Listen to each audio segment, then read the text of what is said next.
any royalties or whatever if those products go further. That support from the community has been very beneficial because in the earlier days of cannabis, when it wasn't really called a medicine, a lot of the key genetics that were around New Zealand had various cannabinoids that we now find in the scientific realm as being beneficial for people. So the legal industry is still relevantly new, and still has a lot to discover in that sense. A little bit about myself. I come from a legacy background, so I learned to grow in the hills of Ruatoria. Our community, I'd say, was built with weed, and that was the way that we paid the bills. So, putting clothes on our kids' back, shoes on their feet, kai in the cupboard, stuff like that. Some people went on to grow Harley Davidsons and the latest Ford Falcons and stuff like that. But the majority of people that were growing cannabis here were growing to survive. So in about 2016, Rua Bioscience back then was called Hikurangi Cannabis Company.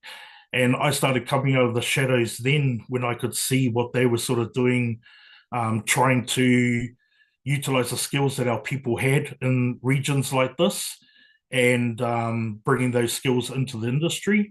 So, I sort of came out, introduced myself, and then sort of had to prove to them who I was because there were 50 other people out there doing the same thing. And throughout my journey in this industry, I've been the voice for the legacy side. So I bring the voice of the people into the industry, the concerns that legacy has for those that are wanting to partake in this legal industry. And also I fight for the education around cannabis because we've been thwarted by prohibition, cannabis propaganda for decades. And a lot of that has been hammered onto our old people throughout their lives.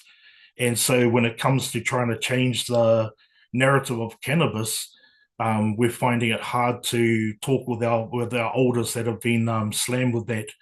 And for a lot of our old people, it's not till they're sick or on death's bed, and then cannabis can become another option to take in morphine, is where they'll actually, downplay it from something that they thought could kill them. And there's still a lot of people out there that don't support cannabis. And some of the things I say to them is like, if you had a sick grandchild or sick daughter or a sick sister, would you look at taking or giving them cannabis medicine if it was their only help? And a lot of those people, that's where they buckle to whatever their beliefs are to look, this could really try and help. Um, Another one of the values that I bring to this industry is that I call out a lot of the BS that I see out there. This is a virgin industry.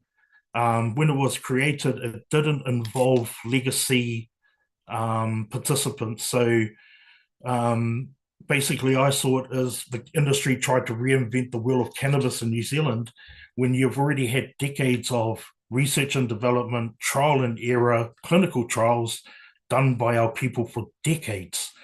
So coming into the industry, I bring that kaupapa and enforce it as much as I can just to try and get the right message across to those that are in control of it.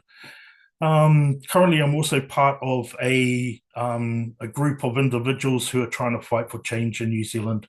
So whether that's decriminalisation to legalisation, we want to take the voice of the people to Parliament, and we want to do that because we live in a country where medicinal cannabis is legal, but anything that's not that is still illegal. And a lot of people can't buy or can't afford medicinal cannabis and are forced to go back to the traditional market to get their medicine.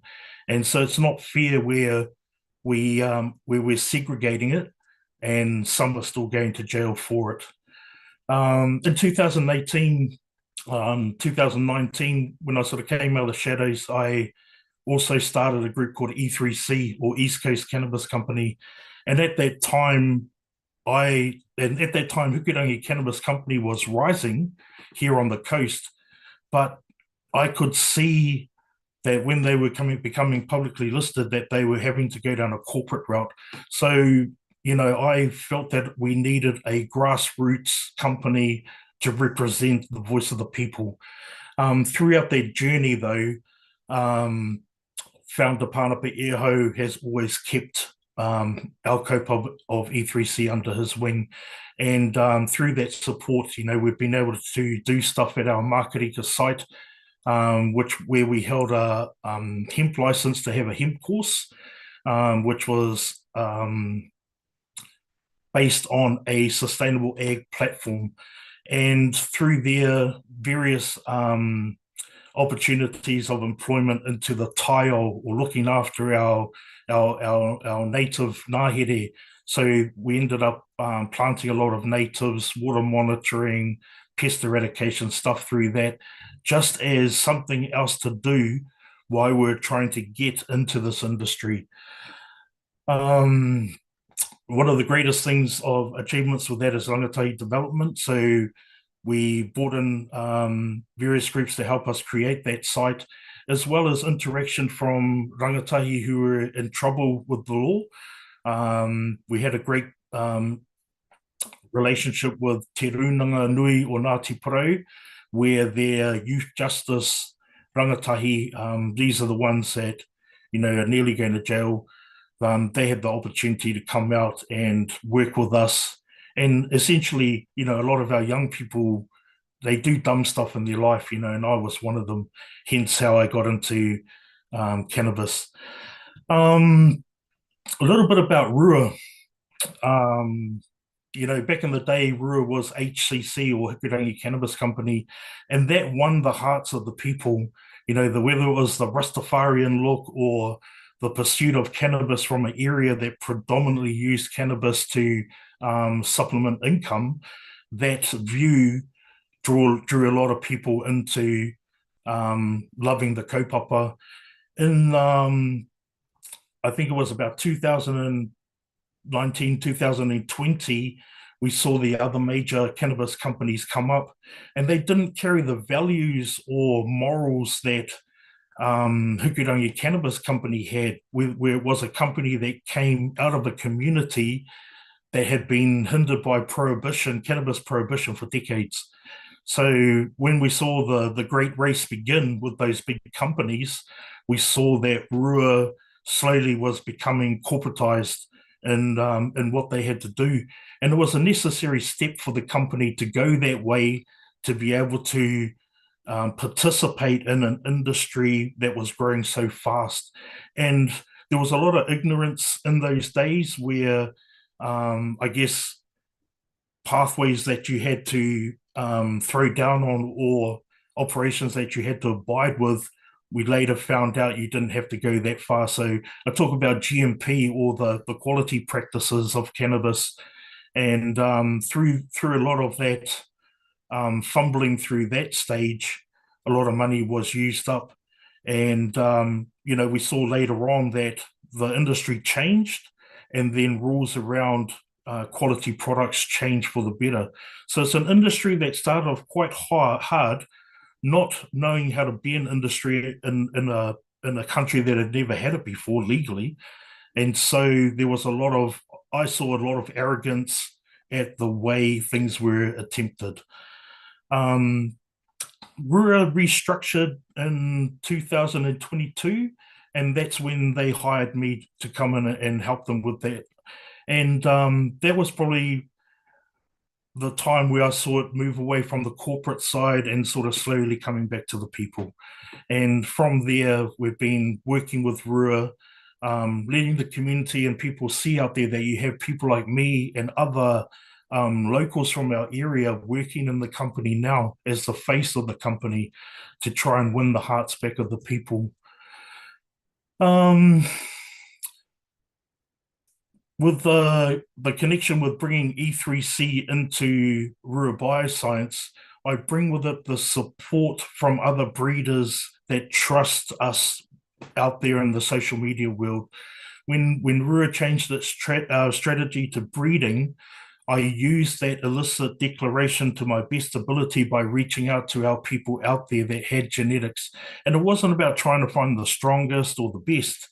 It was trying to find the key genetics that we need to use to help people. So whether that's genetics that have got to do with eating disorders or stomach disorders, whether it's for pain, stuff like that. So luckily, the community's trust in E3C was able to bring a lot of those genetics into a company that people still deem quite corporate. The best things I bring to this company is the guidance from looking at it from the legacy perspective, and also looking at it in a bigger perspective of what's been going on around the world. I bring the voice of the patients. So a lot of patients out there view their concerns about product, about price, and that's something that I hammer the industry on quite a lot, so that we can actually get our stuff together and start looking at the needs of those people. And the industry has been quite an interesting place to play in, to be honest, because we have a lot of regulations that hinder you from doing stuff. But I feel that having conversations to look around those issues can help us form a better industry. Where to now? So for me in this industry, there's a chance that I could take on, or the community could take on, the cultivation facility from Ruatoria. And when that time comes, we'll be reaching out for support from the people to see if they support us in that move.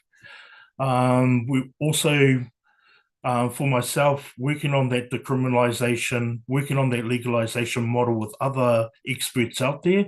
So we're in a group that's led by Chloe Swarbrick, has great doctors and that come from the conservative view of things, to make sure that what we present to the government is going to be pono to the community of cannabis that we have now. One of the biggest things I sort of ask people is that if you are taking medicinal cannabis, is to stand up and fight for it, because there are a lot of people out there that still think it's a drug. They still think they're going to die, and that stigma has to change. If we can all get together and do that, then we might be able to change the narrative of cannabis in New Zealand. Education is the key. Anyway, you've listened to my rabble long enough. Thank you. Kia ora, tēnā koe, Porau, and thank you for sharing that insight and what you bring to Rua. Pleased to welcome in now our co-founder and one of our directors on our board. We have Pānapa Eho with us. Tēnei pō, tēnā koe, Pānapa. Tēnā koe, Des. Tēnā me tātou, koutou ko tai mai tēnei pō. Thank you, Porau,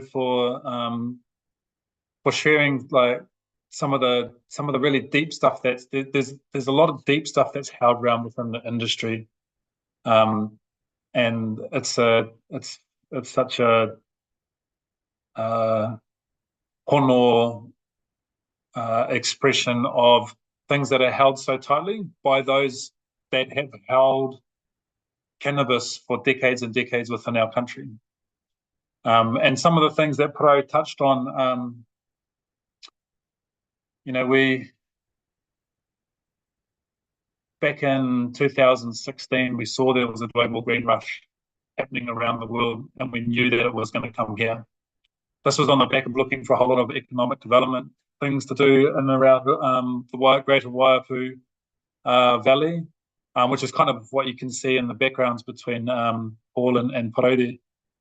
And cannabis was one of the things that came up, and the whakapapa of back home is that cannabis has always been grown, and pretty much if we felt that if we didn't have a crack at it, then we were going to be left to the side. And so it was looked at an economic development opportunity, so we could have high value, low volume crops coming off instead of the high volume, low value crops such as pine, etc., that are hammering our whenua. So that we could retire the whenua back, support the greater ecosystem of the whenua being planted back in the ngahere so it stops. We've got terrible erosion in the east coast. And so cannabis was one of those, but there was such a divide in the world around thinking around cannabis. Globally, it had started to open up, but as Perot said, New Zealand suffered from the prohibition decades of information that were kind of shared. So we've been on a long journey. We started up with support from our community. We had investment from our community, and then that allowed other investors to come in. We wanted to make sure our own whānau had the first opportunity to invest. And we quite quickly became evident how much it was going to cost to exist in this industry. And none of the crew that put this together had been involved with pharmaceuticals, because that's essentially the industry that we're getting into. That was the way that made it legal. And so it's been hugely financially burdensome, not just on us, but on the whole industry. And the way that the industry was set up was to support patients, but there wasn't any whakaaro put in there about, or thoughts put in about how do you support this to be an industry that sets up for business to be done well in Aotearoa. What we've found in the legal space is that it's been really, really restrictive because of the regulations and legislations that were put into place. We fought hard at the beginning when they were being created, because we were invited into the tent a little bit to help with that, or we pushed our way in some ways. And so there were some things that we were able to make sure that went through, but it wasn't. The way it was set up was very restrictive. And so not only did you have to learn the game that was being created, because it was on a different framework, as Pro said, there were the legacy crews weren't part of creating that. And so there's been a lot of challenges. And so it's been really difficult to navigate. It's been a lot of mahi, a lot of investment. We've had amazing people working for the company to be able to lay those lines. And so with all that dedication of time and resources, and some stuff when we look back with the benefit of hindsight, well, actually we wouldn't have done that, but we didn't know that at the time. We had to make the best decisions, the same as everyone in the industry. You had to make the best decisions at the time to navigate something that was just coming into fruition. And so through all that, we've been able to lay pipelines to get cannabis from a New Zealand company into the international market. When cannabis first started coming into the country legally, it was easier and cheaper to get cannabis from overseas to patients in Aotearoa. And so that, when you think about it, that's crazy. We've got this innate ability, like skills from whānau that have grown for decades. We've got climate, etc., and it was cheaper to bring it in from overseas. But that was the regulations, and so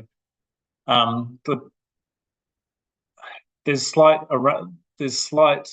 adjustments that have been made to the regulations. But once that waka is set and on its haringa, once that train is on its way, it's very hard to move it. It's like an ocean liner, so you can only do minor things. So we've been able to navigate to date to be where we are, to have a pipeline that allows the cannabis to get into markets overseas. We've got Germany, Australia, New Zealand. We're just going into UK, and all the sales and those after all that mahi is all starting to go up. So we've got profits on the horizon. We've got about 12 to 18 months until we get into the company making profit. And so that's been a hard fought time of just navigating the system. And into the future, there'll need to be changes in the space of regulations. And everywhere in the world, we see the barriers to entry and regulative barriers decrease. And it's usually you have pharmaceutical, medicinal cannabis first, and then it's generally either decriminalisation, where whānau can grow their own with some limits around it, or going into the adult use market. And so those are there's a pathway that happens, and it's usually in most jurisdictions you have medicinal, and then you have adult use, and or you can grow your decriminalisation comes through. So those are on the horizons within Aotearoa. Within the next decade, we'll see some shifts in those spaces. So, a big thing for the company when we set up was we knew that, like the likes of Pro, like many of our other whānau, were not able to live a free life because you're always looking over your shoulder to see if the cops are going to pull you over. You're always worried about the two-legged animals that come and rip crops, or the helicopter that's flown 28 of the last 30 years coming over and spraying poison on our own land and on the crops that feed our people. So we wanted to make sure that our people had a say in that, or had the opportunity to participate in that. And so the development of all the knowledge through Rua Bioscience is something that's held in trust for our community, so that when the barriers do come down, that we've got mātauranga that can be used for that. So it's really about, we're holding the space to be able to get through, as that is one of our ambitions. And so that makes us very unique in the markets. We're unique, as Pro said, because we've come out of wanting to look after our people, look after the whenua. We want to make sure that the people that have held the knowledge or built the knowledge and carried the taumaha that comes from that. If you're Indigenous, and Māori included, if you're Indigenous anywhere in the globe, you're 3 or 4 more times to go to jail. You're 3 or 4 more times to have your charges ramped up. And so, yes, we want the economic development. We want to not be looking over our shoulders, but it's also about the injustice that's been laid through decades. And so at the moment, so that's where we've come from. At the moment, as I said, our sales we've been holding off on this capital raise because we really wanted to, before we came out to ask people, is we wanted to make sure that we had a very clear pathway to making profits. Because every company, you can be as socially minded or kaupapa driven as you want, but without having the financial stability of that, to come out and ask, then that wasn't, we didn't feel that was te ko opono. So we've been waiting, and in the last 3 months, we've had a 500% increase in sales. That the month before that was more than had been earned in the previous year completely, or any of the years. And so over the next 12 months, where our forecast by the repeated sales that we've got in the last 3 months has us on a track to 3 to 5, and that growth has us on to a income of $3 to $5 million. The year after, 8 to 10. So we've been through the grinder from a regulatory space. We've been through the grinder, or the tunnel. Been through the tunnel of the regulatory space. We've been through the tunnel of trying to figure out the rules of the game, how to stay alive. There's been quite a few companies that haven't survived this long. Quite a few people in the industry have fallen by the wayside, whether they didn't have the right strategy to start with, or they weren't able to change their strategy. As Paro said 2 years ago, we changed our strategy rather than trying to do everything that's really expensive across our value chain in a legal medicinal cannabis framework. Just wasn't viable. And so now we focus on our breeding, and that's the mahi that Paro talked about, and what he brings into that space because of his being pono to the plant itself and to those that have carried it. And so those things are the whāraki that we sit on. So we've navigated through all that, and we're coming to the end of the tunnel. It's not, we can see the light at the end of the tunnel. We're literally just about to pop out the tunnel, and the waka's running out of gas. So we only need a little top up of gas for the next 12 to 18 months, and then we're break even and making profits. The amount that we're trying to raise is just over $3 million, and that will get, on our forecast, that will get us through. So again, we didn't want to come out with an ask until we had shown that we've got the proof of being able to do that. We now have that. I hope that whānau can see that the openness that we've shared the journey. You know, some of the heartfelt kōrero that Parau has provided. And all of us within the organisation, we really carry the kaupapa on our shoulders. And it's not just for us. We're here just kind of serving our roles so that the next generation, well, our current generations can access the rongoa, but it's also for the next generations and the next generations. One of the things that came up through over the last week was around the tiriti and the hikoi, all around the motu, tangata whenua, tangata tiriti, and everything in between. Is that as in most of the industry, as in this industry, as in almost all other industries, it's mostly extractive capitalism in which we exist, and the world is asking, and Papa Tuanuku is asking for there to be healing, and we all know that the planet's in dire straits. And so, what the hikoi really showed was actually the rules that wanted to be changed for the tiriti is just so that people could access resources and extract them. That's one of the underlining tones. And so for us, we're about how we can heal our people, how we can heal the whenua.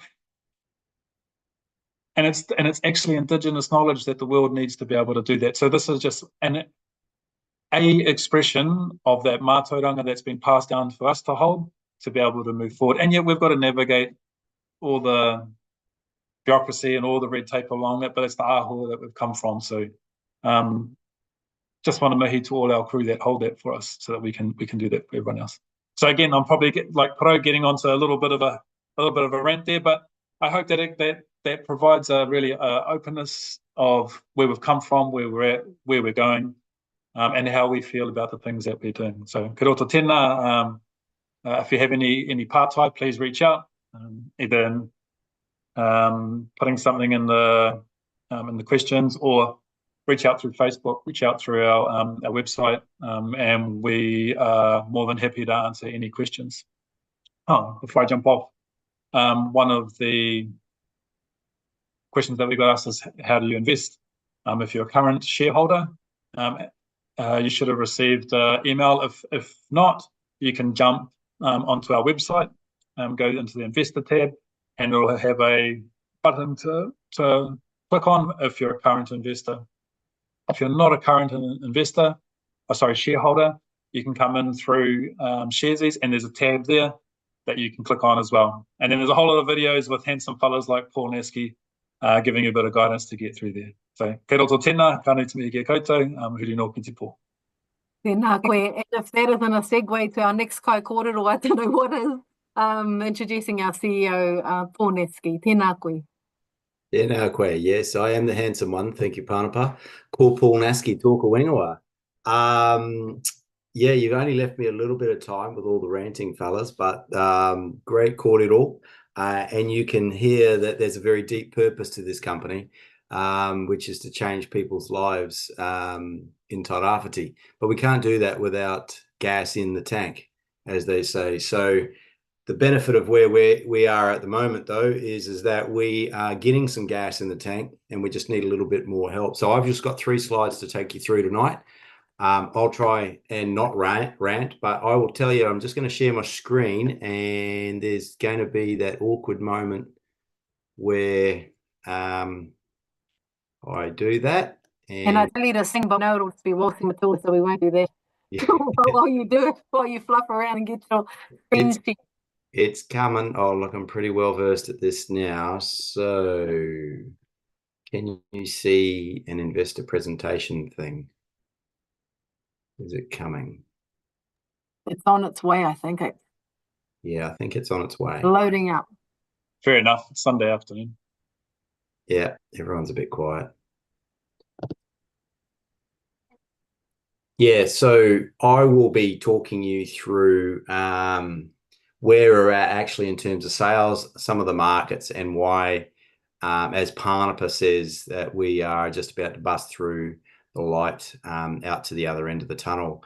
It's been 6 years of mahi. I've been with the company since the very, very early days. After Pānapa and Manu founded the company and raised their first capital, they tapped me on the shoulder and asked, could I help? And I started out at 3 days a week, and now I'm working 8 days a week.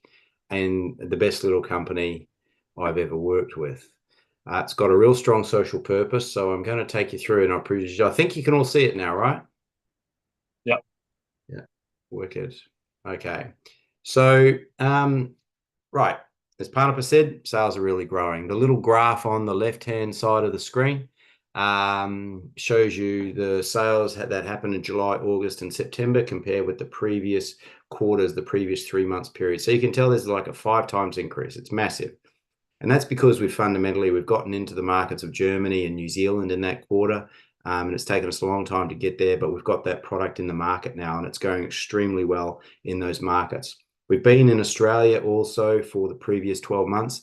And in that last quarter 1, FY25, basically in the last 3 months, that's also kicked up a notch as well.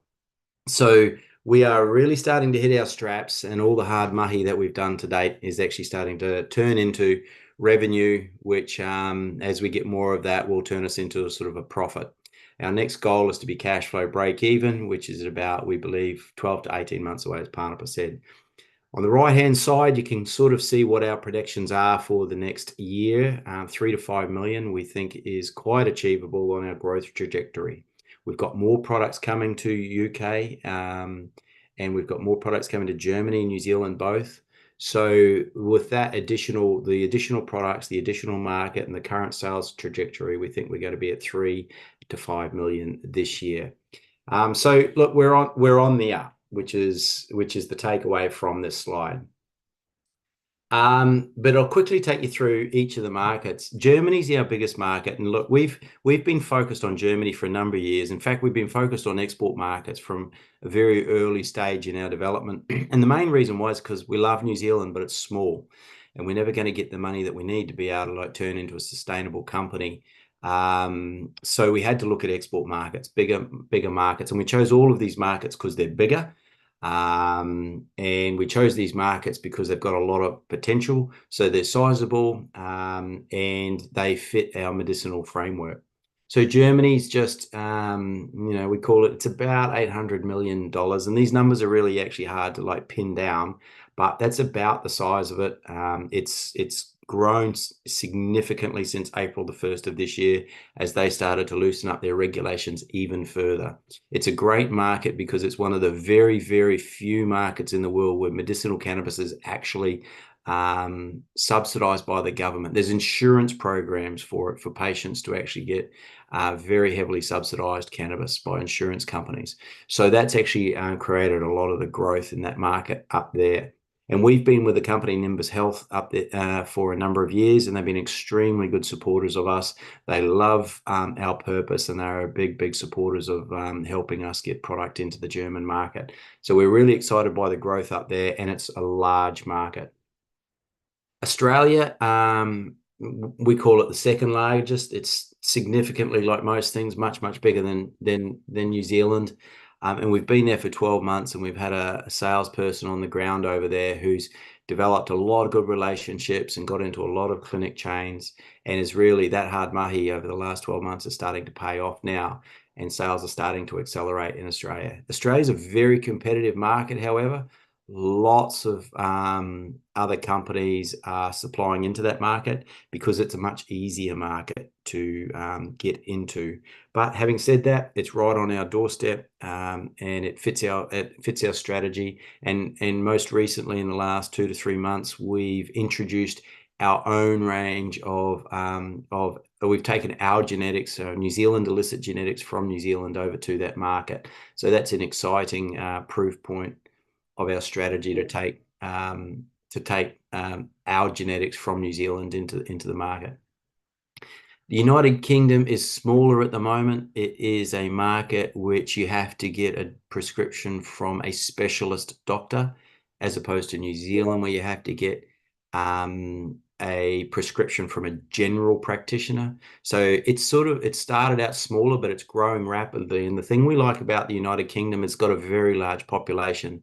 It's just a little bit behind Germany at about $65 million, 65 million people, sorry.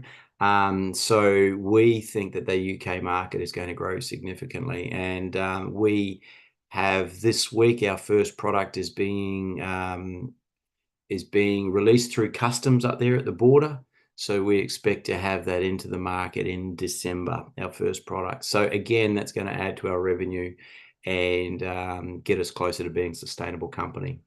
And New Zealand, of course, it's a much smaller market because there's not many of us in this beautiful little island.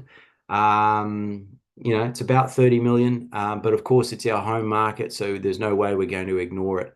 And it is certainly a bit of a touchstone for us is the Compassionate Access Program that I think Darylene touched on at the beginning of this talk. But yeah, our home market here, and we've got a product that's in market currently, and we'll be bringing another product to the market next week. So we're expecting to grow into that market as well. It's being very well received. So those are our 4 key markets. We're keeping a watching brief on many others, but those are the 4 that we can sort of highlight and put stakes in the ground and say we will be generating revenue from each of those markets before Christmas, which is actually a major milestone. We've been working at this for 6 years, but to have revenue from 4 markets creates a really sort of strong, profound, resilient sort of revenue stream, and we're going to grow that. The other markets we're looking at are mostly around Europe, and as the markets of the world open up and liberalize, more opportunities are going to come at us for medicinal cannabis. So as Parnapa said, the reality is that we do need a little bit more cash to be able to get to cash flow break even. And the money that we're raising through this pro rata rights offer, we're going to be spending on, basically, a lot of it is going to be to excuse me, a lot of it is going to be used to buy working capital, to buy products, and to pay cultivators, and to get our increase in supply of products into each of those markets. So we're actually putting to shareholders, existing shareholders and shareholders who would like to come into the company. But for existing shareholders, for every 4 shares that you own, you'll be able to buy 3 new shares at a discount at 2.5 cents per share. And that will help us get enough money to get through to cash flow break even so that we can stand on our own 2 feet. If you're interested in doing that, that closes next Monday the 2nd of December. So you've got all of this week to learn up about it and get onto it. There's a lot of information at our webpage, ruabio.com, and follow the links to the capital raise area. And for those that want to be new shareholders, Sharesies platform is the way to go about that. And all the links to all of that is on our webpage. So again, follow the links to that. But look, we obviously can't tell you, we can't give you finance advice. That's the one thing we do. But we can tell you that Rua Bioscience has a very, very deep purpose. It's a true purpose that we hang on to, and it drives all of us in the company. There's 13 individuals in the company, and all of us hang strongly on trying to change people's lives through the vehicle of this company. And we can't become an intergenerational company unless we get a little bit more gas in the tank to be able to stand on our own 2 feet and fulfill the vision of the co-founders. So with that being said, I will hand it over to anyone who would like to ask a question, or back to Darylene. Kia ora. Thank you, Paul. And I'll open it up now for question and answers, and you can pretty much ask us anything, really. Yeah.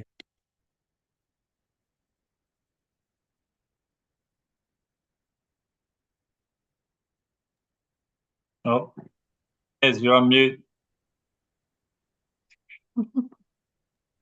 Oh, good grief. Oh, Zoom, Here I am. I was saying some amazing things too. But yeah, We're up to question and answers now, so feel free to ask us pretty much anything, and we'll do our best to answer them. If we can't answer the questions, we'll go away, find the answers, and bring them back to you. But I thought I'd put this one out to the team because it came into my own Facebook page earlier today. What happens if Rua doesn't raise 3.2 mil, or the target? And I guess that's a question for Pineapple Paul. Well, I can briefly answer that. After the raise, the board will meet, and the board will determine how much we've got and what our, they have to weigh up all the factors associated with where the sales are at, how much money we've got, and how long that will take us. So the board will make a decision about what to do with that after Monday, November the 2nd. Yeah, honestly, if it's all the money, if we don't get a lot, we'll give the money back, basically. Yeah. If I can just add to that, there's there's a certain point where the tank car will run out of gas, and there's not point, and if there's not enough, there's no point in putting it in. Where from indications that we're getting so far, we've got a steady increase in support financially for that, so it's looking reasonably good. But we do need to spread the word out to as many whānau as possible, and to all the people who, whether they're from home, whether they're pro-cannabis, whether they're users, whether they're illicit from the legacy space, or new ones that have come in through the legal space. Share the word. Share the word. And hopefully we can get through. And that's another question that's come into around whether or not you can release or disclose what's been raised so far, or whether other shareholders, large or small, have come in already to support. That's a good question. In thinking about it, I think the answer is no. We can't breach confidentiality. I don't think we can give an indication. I don't know if that's fair. A lot of it comes in towards the end. New Zealand's got a culture of like, oh my God, 5 minutes to go, press subscribe or whatever it is. So it's really hard to tell. Kia ora. And there's no other questions, but I wondered, Pānapa, because you've been out on the road this week, or last week I should say, whether there were any sort of frequent questions or repeat questions that were coming to you when you were out there on the road. I think it wasn't so much about questions. Like as we've gone along, like each event that we've been to, we kind of pick up all the questions, and so they generally come out in our corridor now. So most of the stuff that anyone had asked, we just pretty much include in all of our corridor. I think probably one of the biggest things that really became apparent, was a couple of things. One was that when we first raised, there were a number of people, because the people in Tairāwhiti got the first opportunity to invest, and then there was we had a cap because it was done through crowdfunding, and a lot of people missed out because we came to the Tairāwhiti first. We got the majority of the pūtea there, and then it was like a sprint online to try and get the last 600,000 shares or something, and so a lot of people missed out, and so there were a lot of people around just like wanting to know that you didn't have to be from the Tairāwhiti first to get in. So that was a big one. One of the other reflections was the gratefulness for the openness that we had shared as we've gone around, because not many companies will share like this, especially when you're in New Zealand, like a NZX listed company. So everyone was just acknowledging the way that we'd done it face to face, done it online live, and just been really open. So that was some of the great feedback, and pretty much everyone that we came across, they all have to buy some shares or navigate through the website to be able to figure out how they're going to do it. So, yeah. But generally, everyone was really supportive of the kaupapa as well and what we're trying to do. So hopefully that wave and that momentum comes through and some solid investment for us and for the future generations. Well, good, and thank you for that. Unless anyone else has anything to add to that, we don't have any more questions via the chat or any other avenue. So yeah, just closing off our question and answers, but just reiterating what Pānapa said, we're pretty reachable. Just email us info@ruabio.com. It'll get, whatever question you ask will get to the right person. So without further ado, I'm just giving it one last chance, see if there's any questions in the chat. I'll hand it back to Pānapa, I think, to wrap us up for the evening and to maybe just wrap up the kōrero that we've had tonight. Tapai. Well, kānui te mihi ki tātou ko tau mai tēnei pō. Thank you for your time. We've all got busy lives, we've all got whānau, we've all got everything going on. So thank you for the opportunity for us to share our whakaaro tonight. Please share the word around all your networks. That would be much appreciated from our side. And just acknowledging all those ones that are at home that are whānau pani or have mate around them. Acknowledge those ones that are home that are māwiwi, that have whānau in the hospitals, etc. Kānui te mihi aro ki a koutou. Nō reira ka huri nō ki te rorohiko, ki te pō, ki te kāinga a koutou i ngā hauewha. Roto tēnā,